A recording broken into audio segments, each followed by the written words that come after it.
I'm happy to be able to share this story that happened many years ago in upstate New York, in the neighborhood where I was.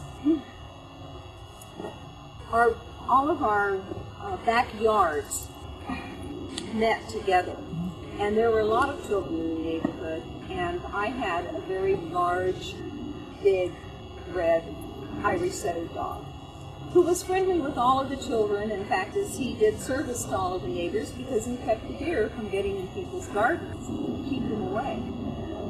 One afternoon, one of the children's father came roaring up to my house in his car, screaming blasphemy and just vituperative language at me. He was so angry and said that my dog had bitten his child, and he was going to see that I was arrested and the dog was killed, and he was just in a fury.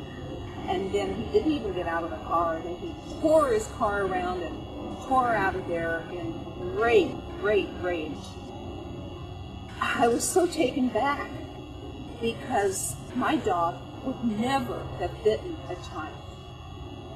So I sat on that and wondered what's going to happen. Are the police going to come? Will there be a disruption in our kind neighborhood that everyone got along so well? And actually, I sat on that until all through that night. Nothing came of it until the next day.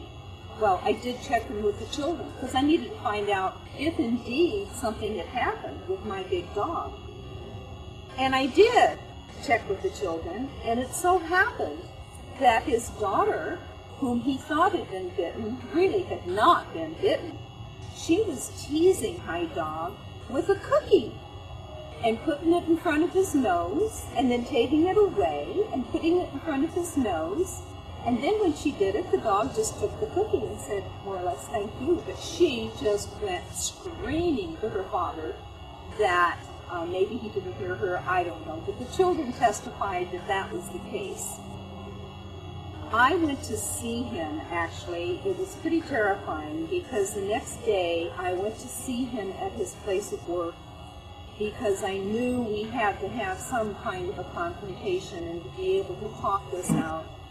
And it was pretty scary because this man had been so enraged at me. But I did. I went to his place of work and walked into his office. And that man had me sit down, and he sat down at his desk and he just started to cry because he was so embarrassed at his rage and the way and what he had done that he didn't have the courage to actually come to me to explain how angry he was. And then he realized afterwards that it wasn't, he had no right to be angry like that because my dog hadn't bitten his little girl.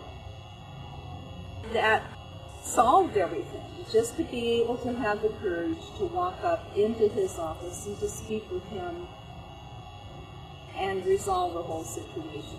So peace reigned again in our sweet neighborhood between the dogs and the kids and the neighbors.